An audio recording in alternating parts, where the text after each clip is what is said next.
Stoicisme, seni menemukan ketenangan di dunia yang penuh ketidakpastian. Dalam hidup, kita sering dihadapkan pada situasi yang tidak terduga.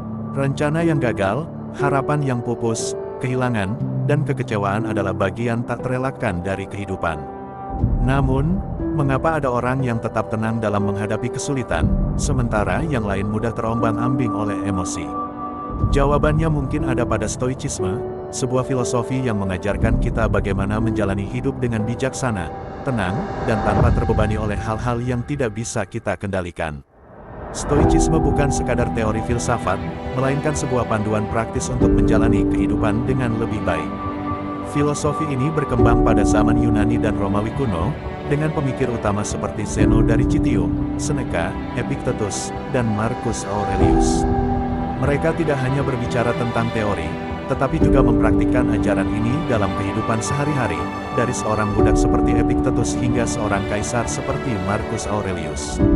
Meski sudah berusia lebih dari 2000 tahun, prinsip-prinsip Stoicisme tetap relevan di era modern. Di tengah tekanan sosial, ekspektasi tinggi, dan kehidupan yang semakin cepat, Stoicisme menawarkan cara untuk tetap tenang, fokus, dan bahagia dengan cara yang sederhana, mengendalikan diri sendiri dan menerima kehidupan apa adanya. Dikotomi kendali, fokus pada apa yang bisa kita atur. Salah satu ajaran paling mendasar dalam Stoicisme adalah dikotomi kendali. Ini adalah prinsip yang mengajarkan kita untuk membedakan antara hal-hal yang bisa kita kendalikan dan hal-hal yang di luar kendali kita. Hal yang bisa kita kendalikan, pikiran, tindakan, keputusan, dan cara kita bereaksi terhadap situasi. Hal yang tidak bisa kita kendalikan, perilaku orang lain, opini mereka tentang kita, cuaca, masa lalu, dan banyak hal lain di dunia ini. Mengapa ini penting? Karena banyak orang menghabiskan energi emosional mereka untuk sesuatu yang tidak bisa mereka ubah.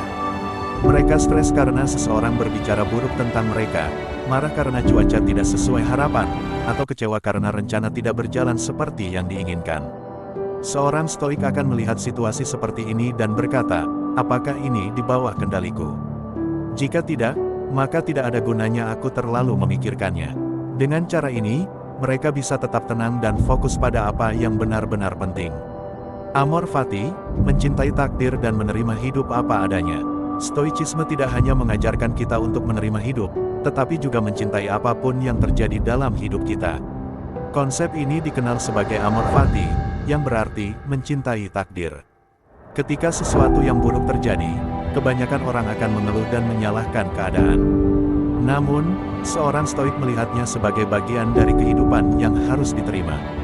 Mereka percaya bahwa semua kejadian, baik atau buruk, memiliki tujuan dan bisa membawa pelajaran berharga. Misalnya, jika seseorang kehilangan pekerjaannya, ia bisa melihatnya sebagai sebuah kegagalan dan merasa putus asa. Tetapi seorang stoik akan berkata, mungkin ini adalah kesempatan untuk menemukan jalan baru yang lebih baik untukku. Dengan cara ini, mereka bisa menjalani hidup dengan lebih ringan, tanpa terbebani oleh kesedihan yang berkepanjangan. Memento mori, ingatlah bahwa kamu akan mati. Bagi sebagian orang, memikirkan kematian adalah sesuatu yang menakutkan. Namun, dalam Stoicisme, ada konsep memento mori, yang berarti, ingatlah bahwa kamu akan mati. Tujuan dari ajaran ini bukan untuk menakut-nakuti, tetapi justru untuk membantumu menjalani hidup dengan lebih sadar dan bermakna. Jika kamu tahu bahwa hidup ini terbatas, maka kamu akan lebih menghargai waktu yang ada. Kamu tidak akan membuang-buang waktu untuk hal-hal yang tidak penting atau meributkan sesuatu yang tidak memiliki dampak besar dalam hidupmu. Marcus Aurelius, dalam bukunya Meditations, menulis, kamu bisa mati kapan saja. Ingatlah itu, dan hiduplah dengan baik. Dengan menyadari bahwa kematian adalah kepastian, kita akan lebih berani dalam mengambil keputusan, lebih menghargai waktu bersama orang-orang yang kita cintai, dan tidak terlalu memusingkan hal-hal kecil yang tidak berarti. Bagaimana menerapkan Stoicisme dalam kehidupan sehari-hari? Stoicisme bukan sekadar teori, tetapi juga sesuatu yang bisa langsung kita praktikkan dalam kehidupan sehari-hari. Berikut beberapa cara sederhana untuk menerapkan Stoicisme dalam hidupmu. 1. Jangan bereaksi secara berlebihan. Jika seseorang berbicara buruk tentangmu, jangan langsung marah. Ambil waktu sejenak, tanyakan pada dirimu sendiri, apakah ini di bawah kendaliku? Jika tidak, biarkan saja. 2. Latih diri untuk menerima yang terburuk. Setiap pagi, coba pikirkan kemungkinan terburuk yang bisa terjadi hari ini. Bukan untuk menjadi pesimis, tetapi agar kamu siap menghadapinya dengan tenang jika itu benar-benar terjadi. 3. Fokus pada tindakan, bukan hasil. Kamu tidak bisa mengontrol apakah pekerjaanmu akan dihargai atau tidak, tapi kamu bisa mengontrol usaha yang kamu berikan. Jadi, fokuslah pada proses, bukan hanya hasil akhir. 4. Kurangi keinginan yang berlebihan. Banyak orang menderita karena mereka menginginkan terlalu banyak hal, lebih banyak uang, lebih banyak pengakuan, lebih banyak kenyamanan. Seorang stoik berlatih untuk bersyukur dan puas dengan apa yang sudah dimiliki. 5. Jadilah orang yang bijaksana, bukan emosional. Dalam setiap keputusan, tanyakan pada dirimu sendiri, apakah ini tindakan yang bijaksana? Apakah ini mencerminkan nilai-nilai yang baik? Dengan cara ini, kamu akan lebih sering bertindak dengan kepala dingin daripada terbawa emosi. Kesimpulan, hidup lebih tenang dengan stoicisme. Stoicisme mengajarkan bahwa kebahagiaan sejati tidak datang dari dunia luar, bukan dari harta, status, atau pujian dari orang lain, tetapi dari cara kita berpikir dan bersikap terhadap kehidupan. Dengan memahami dan menerapkan stoicisme, kita bisa lebih tenang dalam menghadapi masalah, tidak mudah stres dengan hal-hal di luar kendali kita, menerima kegagalan sebagai bagian dari perjalanan hidup, menjalani hidup dengan lebih bermakna dan bijaksana. Pada akhirnya, stoicisme bukan hanya filosofi, tetapi sebuah seni hidup, cara untuk menemukan ketenangan di dunia yang penuh ketidakpastian. Jadi, apakah kamu siap menjalani hidup seperti seorang stoik? Stoicisme bukan sekadar filosofi, tetapi juga cara hidup yang bisa membawa banyak keuntungan, terutama dalam menghadapi tantangan sehari-hari. Berikut beberapa manfaat utama dari menerapkan prinsip-prinsip stoikisme. 1. Mengurangi stres dan kecemasan. Stoikisme mengajarkan untuk fokus pada hal yang bisa dikendalikan dan menerima hal yang tidak bisa dikendalikan. Dengan pola pikir ini, seseorang tidak akan mudah stres atau cemas terhadap hal-hal yang ada di luar kendali mereka, seperti opini orang lain, kejadian tak terduga, atau perubahan dalam hidup.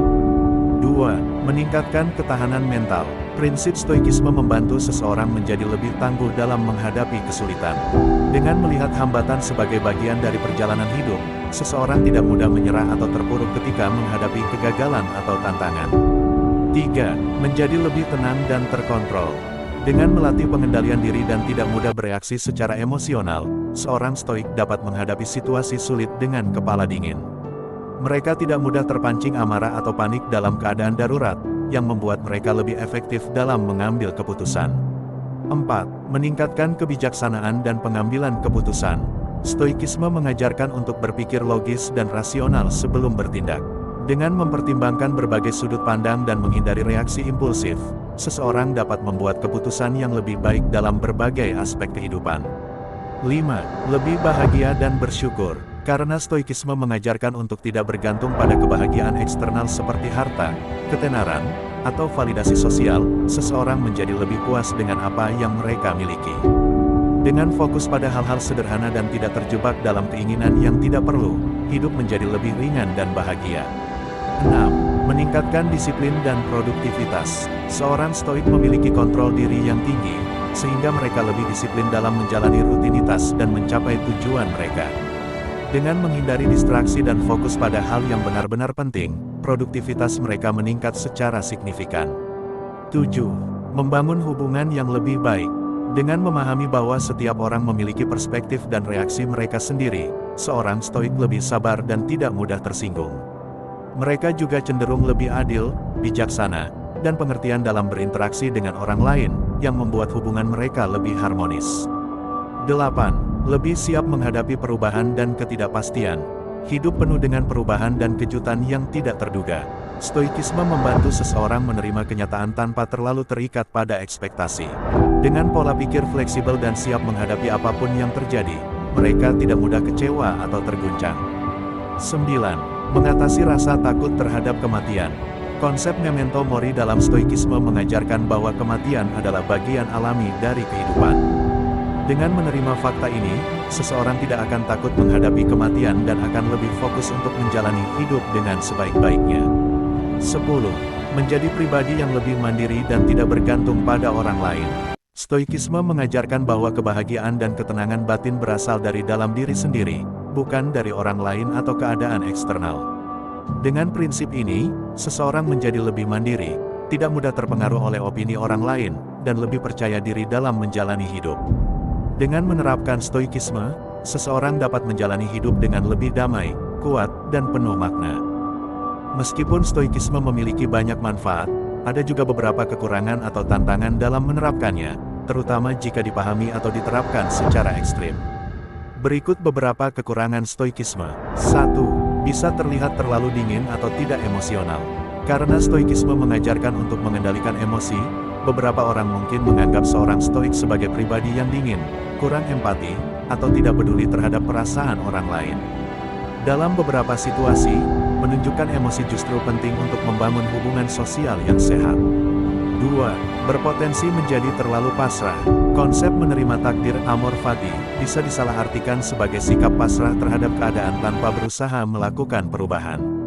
Padahal, stoikisme tetap mendorong tindakan yang bijak.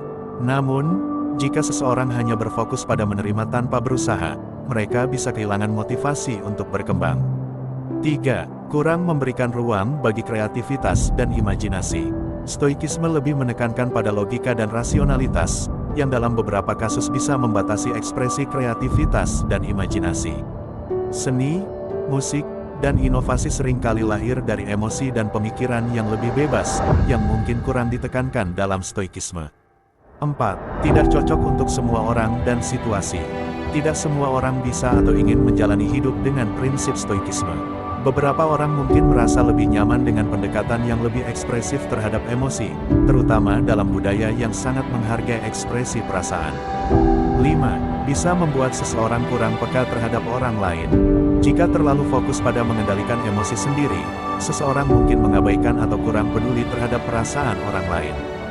Dalam beberapa situasi, menunjukkan empati atau berbagi emosi justru penting untuk membangun hubungan yang lebih baik. 6. Berisiko menekan emosi secara berlebihan. Mengendalikan emosi bukan berarti menekannya secara berlebihan. Jika seseorang terlalu sering menekan emosinya tanpa menyalurkannya dengan sehat, ini bisa berujung pada stres, kecemasan, atau bahkan masalah psikologis. 7. Tidak selalu efektif dalam situasi sosial dan karir. Di dunia modern, emosi seringkali berperan dalam membangun relasi, komunikasi, dan kepemimpinan.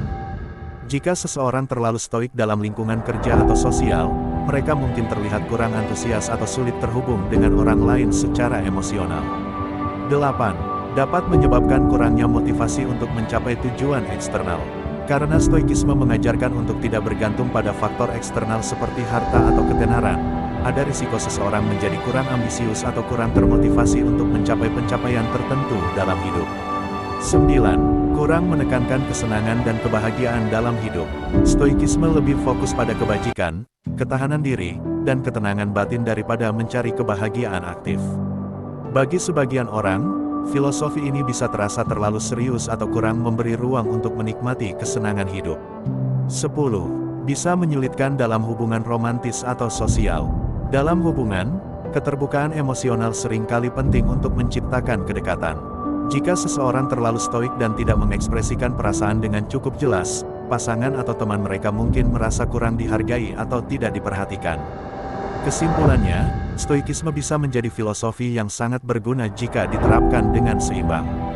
Namun, jika diterapkan secara ekstrim, ada risiko kehilangan aspek-aspek penting dalam kehidupan seperti empati, spontanitas, dan motivasi untuk mencapai sesuatu di luar diri sendiri.